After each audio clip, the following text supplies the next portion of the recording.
ناظرین کرام، عراق ایک ایسا ملک ہے جہاں انبیاء کرام، صحابہ کرام رضی اللہ تعالیٰ عنہ اور اللہ کے ولی کثیر تعداد میں مدفون ہیں، اور بغداد شریف اسی مناسبت سے اپنی ایک خاص اہمیت رکھتا ہے۔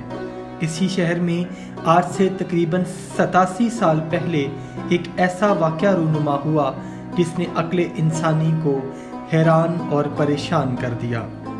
ناظرین، عقیدہ اہل سنت کے مطابق تمام انبیاء کرام، صحابہ اور صالحین اپنی قبروں میں زندہ ہیں۔ آج ہم آپ کو اس روح پرور اور ایمان افروز واقعے کی مکمل تفصیل بتانے جا رہے ہیں، جس سے یقیناً آپ کے دلوں میں موجود جذبہ ایمانی کو مزید تقویت ملے گی۔ لیکن اس سے پہلے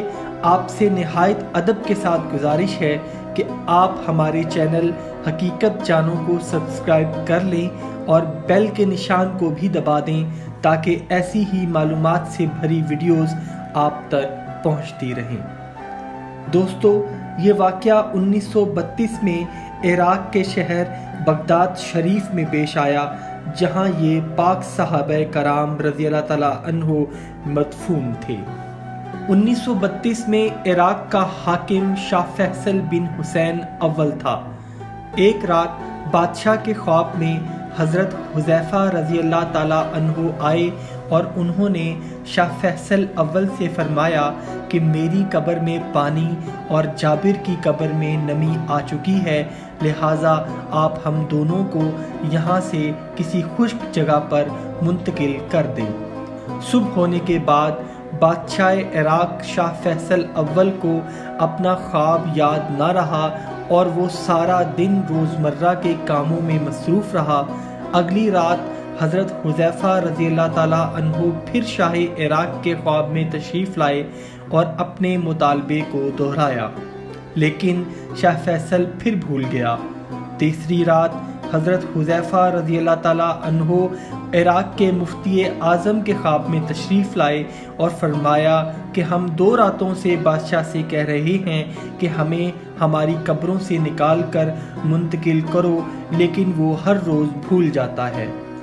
آپ ہمارا پیغام بادشاہ کو جا کر دیں اور ہمیں یہاں سے منتقل کرنے کا بندوبست کریں۔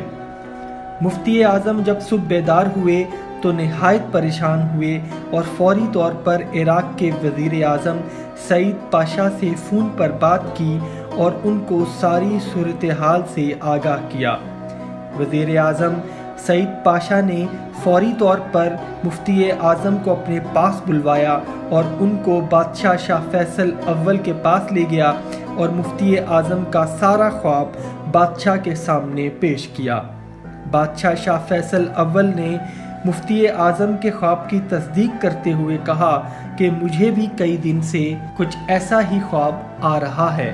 لہٰذا مفتی اعظم نے بادشاہ پر زور دیا کہ صحابہ کرام رضی اللہ تعالیٰ عنہ کے مزارات کو فوری طور پر منتقل کیا جائے۔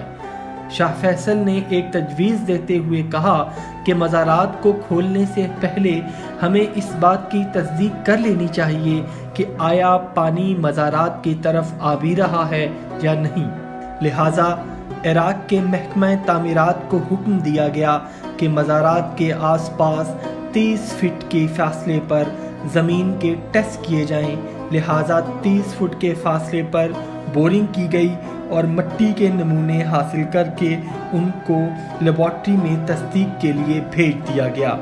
اور جب رپورٹیں آئیں تو پانی تو دور کی بات، نمی بھی ثابت نہیں ہو سکی۔ بورنگ اور نمونے لینے کا عمل چونکہ مفتی اعظم اور وزیر اعظم سعید پاشا کے زیر نگرانی ہوا تھا، لہٰذا رپورٹیں آنے کے بعد وہ بھی مطمئن ہو گئے۔ اسی رات حضرت حذیفہ رضی اللہ تعالیٰ عنہ بادشاہ شاہ فیصل کے خواب میں آئے اور پھر اپنا مطالبہ دہرایا،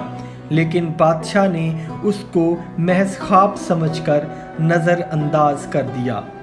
اگلی رات حضرت حذیفہ رضی اللہ تعالیٰ عنہ مفتی اعظم کے خواب میں آئے اور سختی سے مفتی اعظم کو اپنا مطالبہ دہرایا اور فرمایا کہ پانی ہماری قبروں میں آتا چلا جا رہا ہے اور آپ لوگ اس کی پرواہ نہیں کر رہے۔ مفتی اعظم گھبرا کر بیدار ہوئے اور رات میں ہی بادشاہ شاہ فیصل کے پاس جا پہنچے اور ان کو خواب کے بارے میں بتایا۔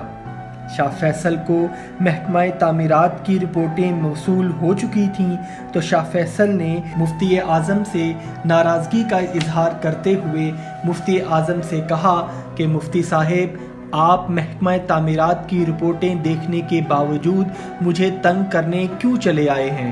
مفتی اعظم نے کہا کہ مجھے اور آپ کو برابر حکم موصول ہو رہا ہے، لہٰذا میرا مشورہ یہی ہے کہ آپ مزارات کو کھلوا دیجئے تاکہ دونوں صحابہ کرام رضی اللہ تعالیٰ عنہ کے پاک اجسام کو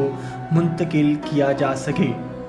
شاہ فیصل نے مفتی اعظم سے کہا کہ مفتی صاحب، بہتر ہے کہ آپ فتویٰ جاری کر دیں۔ لہٰذا مفتی اعظم عراق کے فتویٰ جاری ہونے کے بعد سرکاری طور پر اعلان کر دیا گیا کہ عید الاضحیٰ کے موقع پر ظہر کی نماز کے فوراً بعد حضرت حذیفہ بن الیمان رضی اللہ تعالیٰ عنہ اور حضرت جابر بن عبداللہ رضی اللہ تعالیٰ عنہ کے مزارات کھولے جائیں گے اور ان کو دوسری جگہ پر دفن کر دیا جائے گا۔ اشتہارات اخبارات میں شائع کروائے گئے اور دنیا اسلام میں یہ خبر جنگل کی آگ کی طرح پھیل گئی اور دنیا بھر سے نشریاتی کمپنیز اور اخباری نمائندے عراق میں آنا شروع ہو گئے۔ کیونکہ حج کے دنوں کی وجہ سے سعودی عرب میں رش کافی زیادہ تھا، لہٰذا مسلمانان عالم کی پرزور اپیل پر منتقل کرنے کے وقت کو آگے بڑھا دیا گیا تاکہ زیادہ سے زیادہ افراد پاک صحابہ کرام رضی اللہ تعالیٰ عنہ کے جنازوں میں شرکت کر سکیں۔ لیکن اس کے ساتھ ساتھ حضرت حذیفہ رضی اللہ تعالیٰ عنہ کا تقاضا بھی بڑھتا چلا جا رہا تھا کہ ان کو جلد سے جلد منتقل کر دیا جائے۔ خواتین و حضرات، آخر کار وہ بابرکت دن آ گیا کہ جب ان پاک صحابہ کرام رضی اللہ تعالیٰ عنہ کے مزارات کو منتقل کرنے کا پاک عمل کرنا طے پایا تھا۔ پوری دنیا سے تقریباً 5 لاکھ افراد بغداد شریف میں جنازہ میں شرکت کے لیے جمع ہوئے۔ اس موقع پر کافی تعداد میں غیر مسلم لوگ بھی اس عجیب و غریب واقعے کو اپنی آنکھوں سے دیکھنے کے لیے بھی موجود تھے۔ اللہ کے حکم سے مزارات کو کھولا گیا اور تمام لوگ یہ دیکھ کر حیران رہ گئے کہ حضرت حذیفہ بن الیمان رضی اللہ تعالیٰ عنہ کی قبر مبارک میں پانی اور حضرت جابر بن عبداللہ رضی اللہ تعالیٰ عنہ کی قبر مبارک میں نمی آ چکی تھی، لہٰذا انسانوں کی بنائی تمام رپورٹیں اللہ کے حکم کے آگے زائل ہو گئیں اور انسان کی دنیاوی عقل اللہ کی قدرت کے آگے حقیر دکھنے لگی۔ پھر اللہ کے پیارے محبوب حضرت محمد صلی اللہ علیہ وآلہ وسلم کے ان پاک غلاموں کے متبرک اجسام کو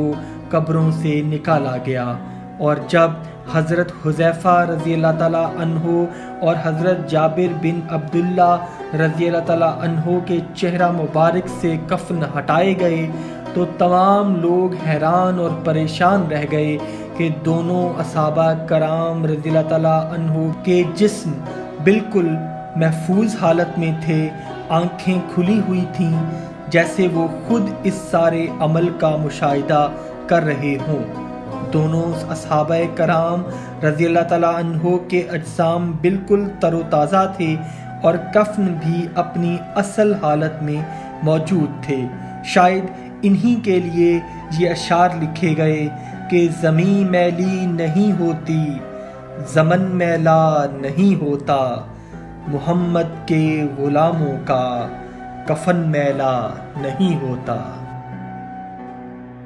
وہاں پر موجود کسی شخص کو یقین نہیں آ رہا تھا کہ یہ آج سے 1300 سال پہلے کے انسان ہیں۔ ان کی آنکھوں میں ایسی چمک تھی کہ کوئی بھی شخص ان کی آنکھوں میں لمحہ بھر کے لیے بھی دیکھ نہیں سکتا تھا۔ اس موقع پر شاہ عراق کی فوج نے صحابہ کرام رضی اللہ تعالیٰ عنہ کو سلامی پیش کی اور لاکھوں افراد نے ان کا جنازہ پڑھا۔ وہاں پر موجود کافی غیر مسلم لوگوں نے اسلام کا یہ زندہ معجزہ دیکھ کر اسلام قبول کیا، اور حضور نبی کریم صلی اللہ علیہ وآلہ وسلم کے غلاموں نے 1300 سال کے بعد بھی اپنے دیدار سے اسلام کو پھیلانے کا مشن جاری رکھا۔ سبحان اللہ۔ دونوں صحابہ کرام رضی اللہ تعالیٰ عنہ کے مزارات کو دریائے دجلہ سے کافی فاصلے پر منتقل کر دیا گیا، اور آج بھی ان کے مزارات اسی جگہ پر موجود ہیں۔ اللہ تعالیٰ ہمیں نبی کریم صلی اللہ علیہ وآلہ وسلم کی تعلیمات پر عمل پیرا ہونے کی توفیق عطا فرمائے۔ آمین ثم آمین۔ وما الینا الا البلاغ المبین۔